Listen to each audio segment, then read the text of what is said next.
Shubhodayam. Welcome you all for this Maitri Milan session.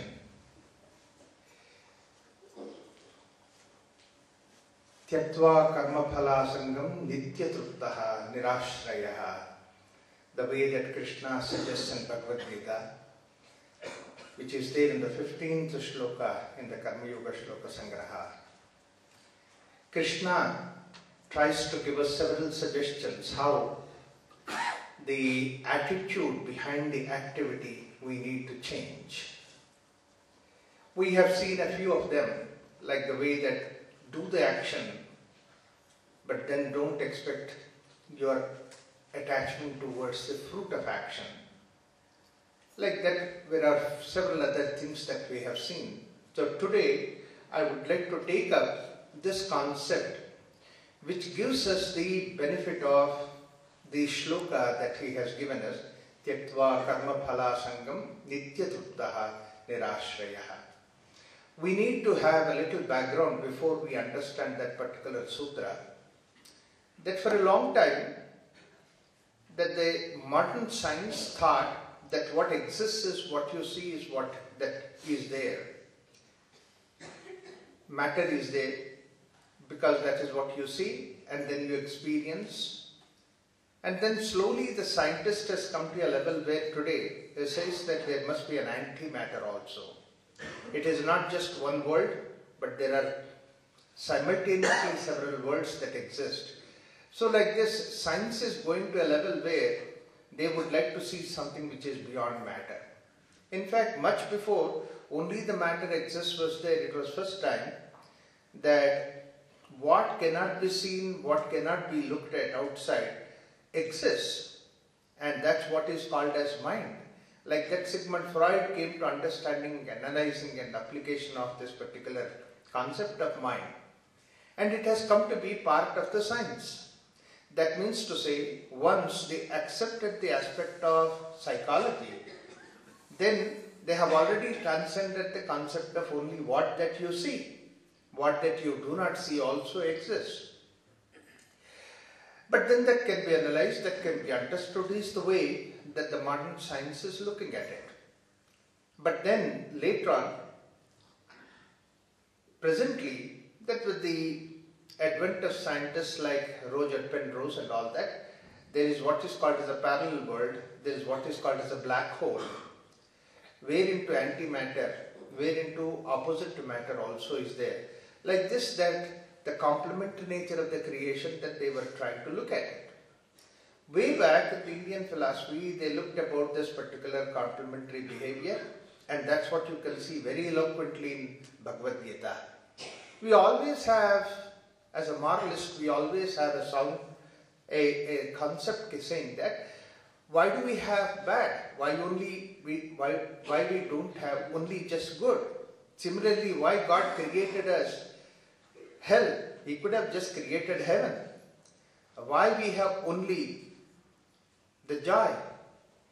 Why don't we have only joy? Why do we have suffering? We should not have suffering. Like that, we always have an idea of accepting one, rejecting the other. In fact, that's the same position that Arjuna also comes to in the 11th chapter of Bhagavad Gita, where he says, show me only the good form. I cannot see the bad form of it. He said so because that he is also like an ordinary human being, a common man. That's why we call Arjuna as Nara.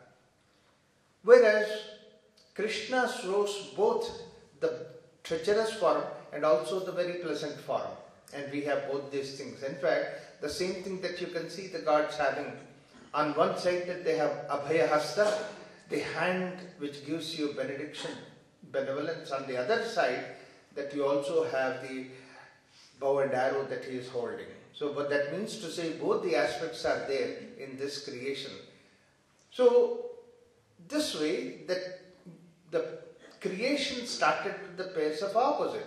The duality or the dvandva, dvaita aspect is something which is the essential part of the creation. In fact, if you want only one, the other do not want, the one also cannot exist. Like for example, if you don't have bad, then good can also have any meaning. Similarly, if the light has to have the meaning. Then it must have a meaning based on the background of darkness. So without the darkness, light cannot be there. Without the bad, good cannot exist. The same way, without the death, birth will not be there. Only birth we can accept, we do not accept death. It is not possible. In fact, when you are born, nothing else is guaranteed. Only one thing that is really guaranteed is the death. Definitely you are going to die. There is no doubt about it. There is no second thing about it. Though we know very well, very clearly like that, but we are afraid of that death. We are afraid of death moment to moment. Why? Because that we identify ourselves with so many things like the money, position, and so many other things that we identify, that any small little thing happens to any of those things, immediately that you feel as if death occurred to you. That's why in psychology, in the Indian philosophy, it says that when the child is born, not only the child is born, but the mother is also born. That means to say, you have a mother aspect born there, which is also an aspect of ego. So something happens to the child. There is one aspect of it, that's what is the compassion aspect of it, that you say the child should not suffer. But on the other side, there is another very strong aspect of it, is this mother, which is my ego, is the thing which is hurt. And that's why it pains much more. Like any child gets hurt, that you feel sadness. This is what is the compassion aspect of it. But we say that thank God it is not my child. That means the ego comes into the picture.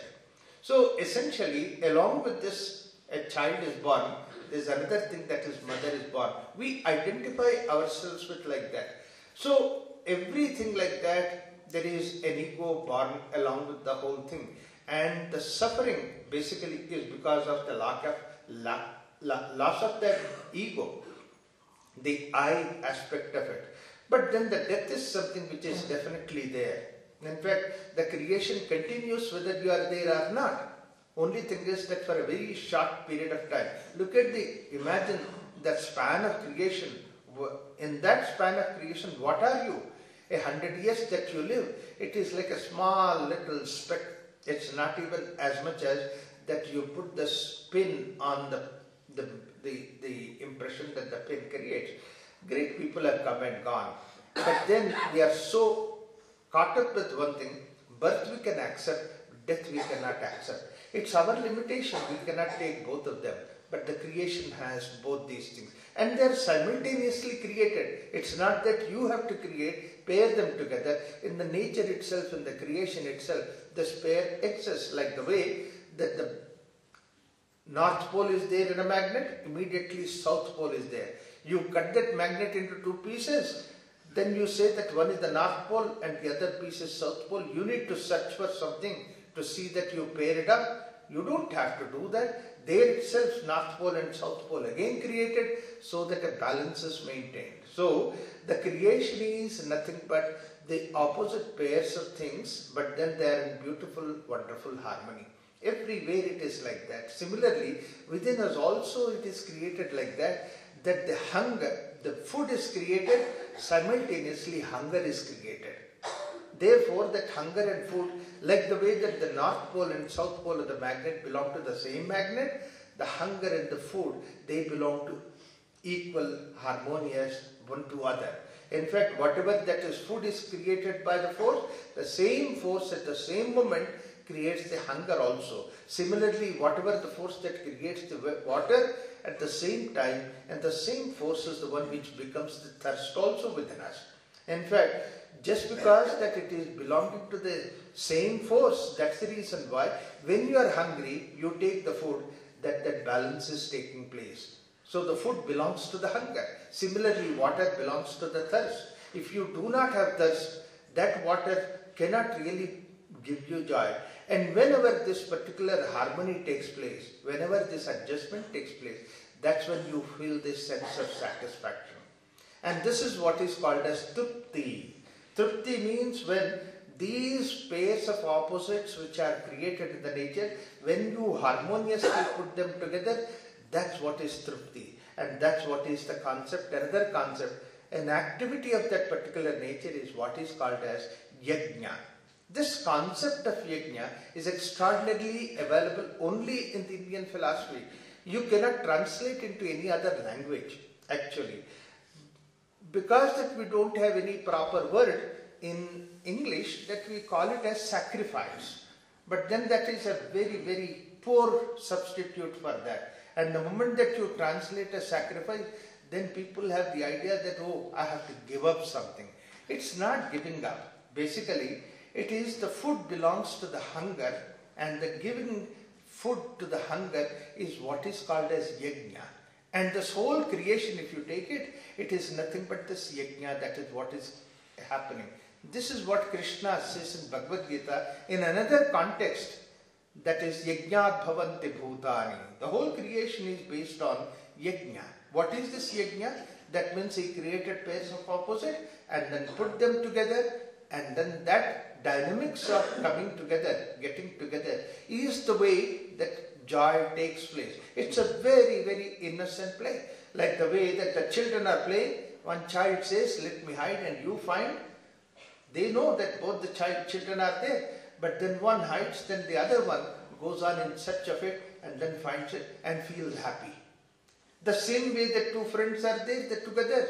Then they say, okay, let us play the game of football. And then they have the football. And then you say that you are opposite, I am opposite. And then I put into your goal, you put into my goal. And then fight for a while. It looks like fight outside. But actually what is happening? It's a game of joy. It's a bliss. And that's how the whole creation is like a play. That's why they call it that the creation is like the way a beautiful play of Lord. And that's what is created. But look at the way that we forget about the whole thing, and then we became so serious. And then we bring in the intellect, we create the whole joy of it, we lose.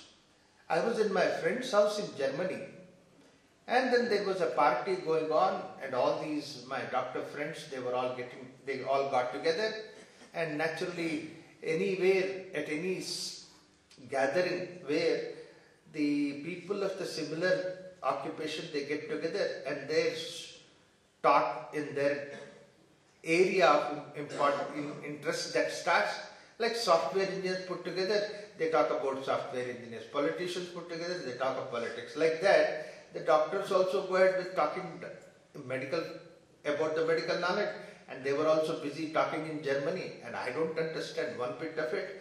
So I thought that I didn't find place there in that group. So they were all sitting and chit-chatting. I came out, and there were some couple of 3-4 kids playing. I thought that this is my place, because at least I can see them understand something, though they are also talking in German. But I understood. One girl says to the other children that, one elderly girl said, you go and count 20, and then I hide here, and then you find me out. This is what a little girl said. Immediately that big girl said, okay, let me go, and she counted 20 and then come out and said that you are hiding here. Immediately this girl got up angry. She said, I told you that I'll be hiding here. You should check everywhere, not here. That was the condition. Okay. That girl also went there and counted 20, searching here and there. And this girl got up and said that, yeah, I am here. There was a joy, thrill. Look at the whole thing. There's such a wonderful joy. Children were happy. And it was continuing for about half an hour to 1 hour, and I was watching and they were playing. We were all in a blissful state. Brahmi sthiti. Nityatuptaha, nirashrayaha, like that, whatever that Bhagavad Gita says, that was the experience we had. So simple. But then suddenly, one of those elders who were there, he came out. And then he said, he also saw the game playing. The children playing the game. And then he said, no, this is not the way you should play. When you hide, you should not say where you are hiding. And when you come there, you should... And that same place you should not hide, like that. He put all the rules, finish. The children lost their interest, now playing. They said, let's go home now. This is what? You spoil the whole play. Why? Because you don't put them together. Can we do it this way? That whatever that belongs to, give it to it, so that it becomes a nice, a wonderful play. And then there is nitya trupti. There is so much of sense of satisfaction. There's a beautiful harmony. And that harmony creating is the way that the whole creation became like a beautiful play of God. This is what Krishna says, the creation is nothing but when these two things put together in such a beautiful harmony, and that's what is created. Look at the children, they are like that. When they are hungry, they eat, otherwise they don't eat. When they are sleepy, when they are tired, they go to sleep and they wake up and they are happy playing. They don't abuse themselves. They don't have attachment to anything like that. Whereas we who have grown up, we have lost that particular thing. In fact, my own anxiety about when you are eating food, you have 100 other things to think of. Your awareness is not there on your hunger. Your hunger and food do not go together. In fact, the moment that you are lost anywhere and then you are not on the food that you take does not go into you in the right direction. It seems once Newton was doing experiment in his lab, his daughter brought him food, and then a friend came to talk to him, and then because the food is there and nice smell is coming from the food, so naturally the guest who came started feeling hungry, and this man never looked at the guest who has come, and then because he felt hungry, immediately opened the lunch box and finished the whole lunch. And then after about an hour, Newton came out of his concentration and then looked at the lunch box and said, "Oh, I have eaten, I didn't know that." See, that means he doesn't even remember whether he ate food or not. Your attention is not there. Our attention to the food is not there. So, one of the most important aspect of karma yoga, is when you do the karma, put the total full attention, attitude, aspect on that particular thing, your awareness on that. If you have that, then you can see that how you can work these two things in proper balance. Whether you are eating food is in balance with the hunger that's there within you. When you do this way, then you don't require any other external agency to guide you. And this is basically not only in the eating of food, but in every activity that we do. Can we keep this awareness? Can we put in such a way that I can work in total harmony? And when you do this way, that you can see that every activity that you do brings about the bliss. Look at the child. The child has the legs and hands, keeps on throwing out. And then when the energy is there in the body, the child just throws. And then after throwing that, the child feels tired and then nicely sleeps off. It's a simple thing. And these are the things that you can learn from the day-to-day life. But we don't do that. So one of the important concepts that's why Krishna brings about is do every activity in a yajna way. What is that? That the activity that you do is the way that you offer it to this. The yajna is the representation of offering your activity, your food, to the energy that is there. So this energy, we have the child has an energy, child throws the hands and legs. That's what is the simple yajna the child does.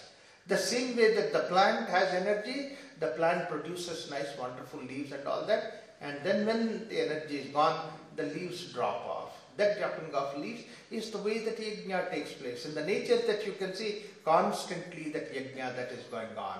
In fact, one of the beautiful yajna that goes on is offering to the fire. And one of the important fires is the Jataragni. That means to say the fire called hunger. Give food to that.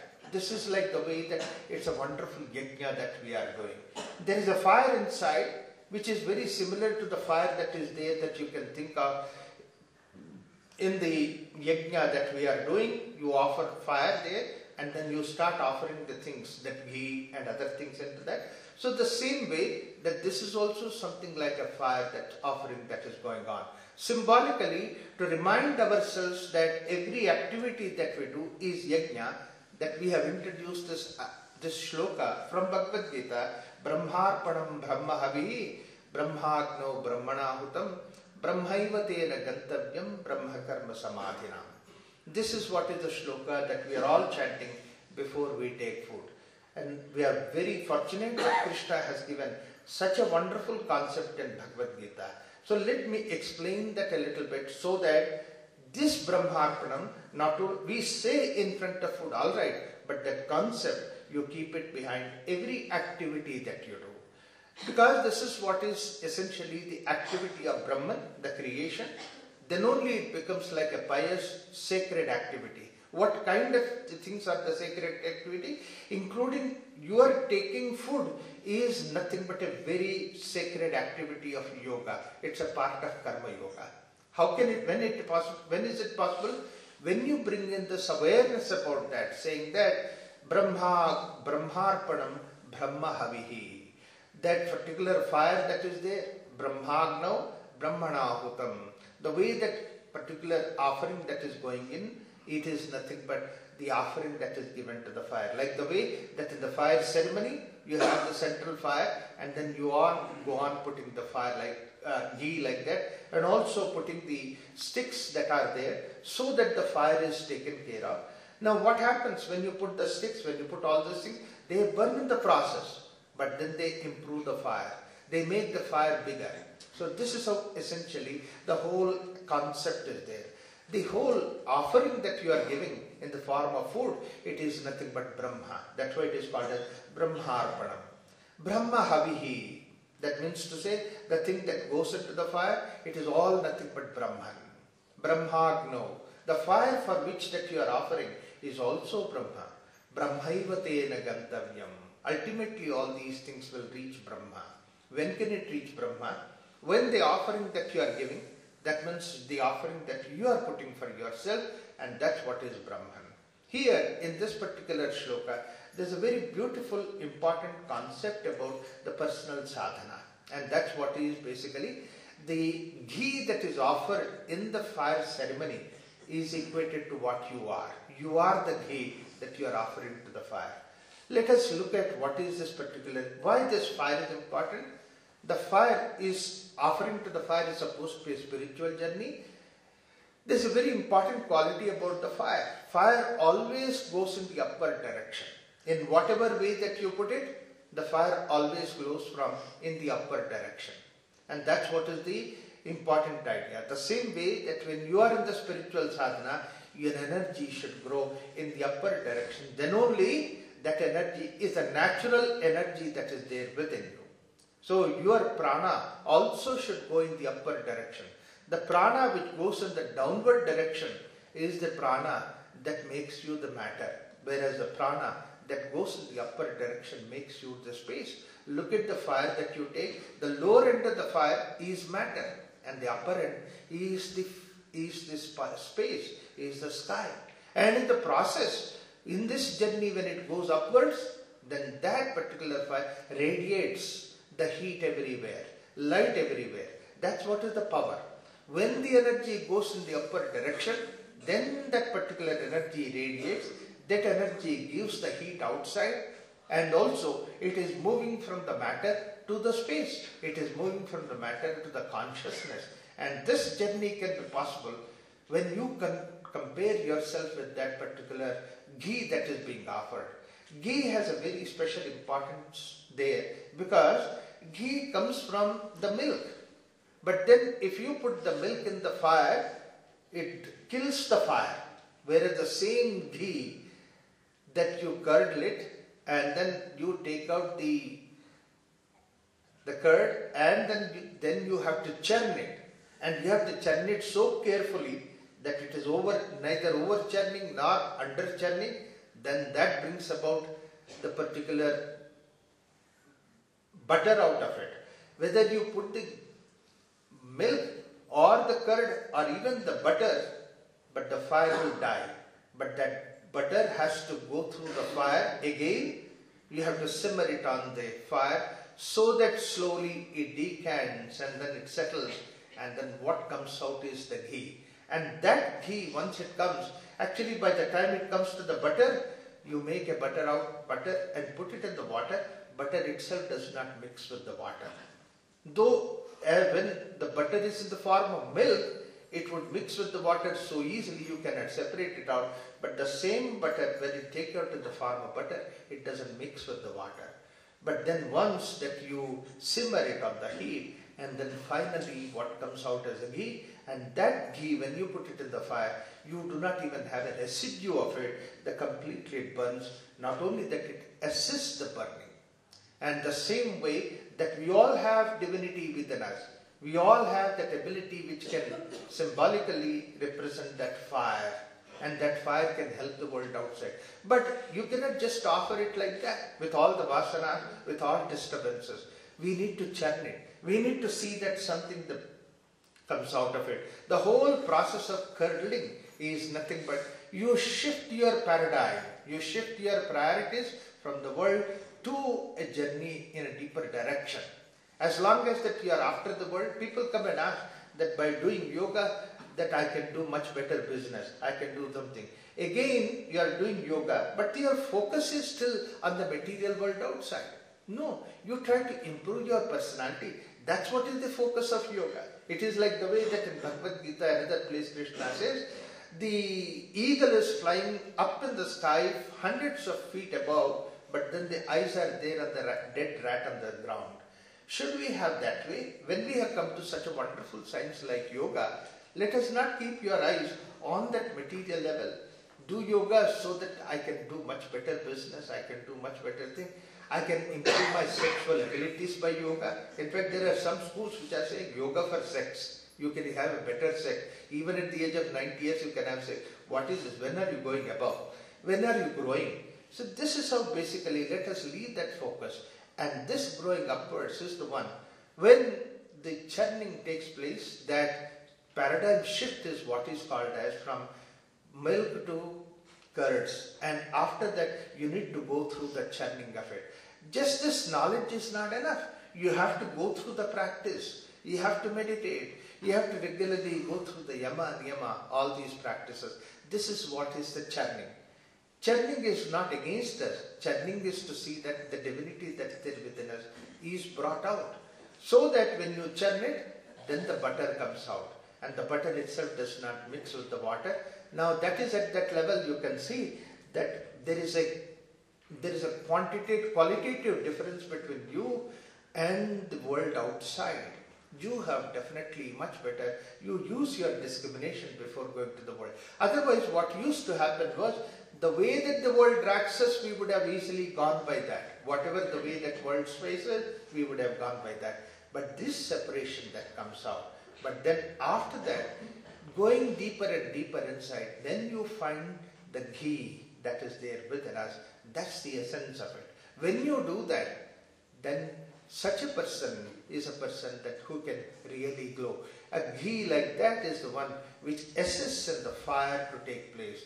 So this is what basically we are saying whenever we are taking food. So please keep it in mind that the food that you are taking, it is to create this Brahma Karma. It's an extraordinary, wonderful yoga practice that's going on in the form of eating that you do it, so that that food that you eat should contribute towards your spiritual growth. Every calorie that you take, every little bit that you take in the food is to see that it should help you to grow in the spiritual path. Let me give that Brahma Karma Samadhina. The soul activity then becomes a yajna aspect of it. This is the spiritual activity that we need to do. In the nature, it is constantly going on. In the case of animals, when they are hungry, they take food. That Brahma Karma is continuously going on. There is no ego. But whereas in the human being, that we need to consciously do it. Otherwise, that we are the only creatures on this earth who can create this big ego behind every activity that we do. The moment that ego enters in an activity that you do, it pulls you down, it gravitates you, it does not become any more Brahma Karma. So, this particular concept to remind us again and again, before you take food, we chant this particular thing, but other than that, let us carry this idea of Brahmarpanam, Brahmahavihi in all the activities that we do. When we do that, then Nitya Tutto, Nirashraya, Karmanya Abhipravrittopi. Such a person may be doing any activity, then Karmanya Abhipravrittopi, Naiva Kinchit Karoti Saha. He is not a person who is doing the activity because the I itself is not there. Let us try to adapt it in our day-to-day life as a message from Bhagavad Gita. Thank you.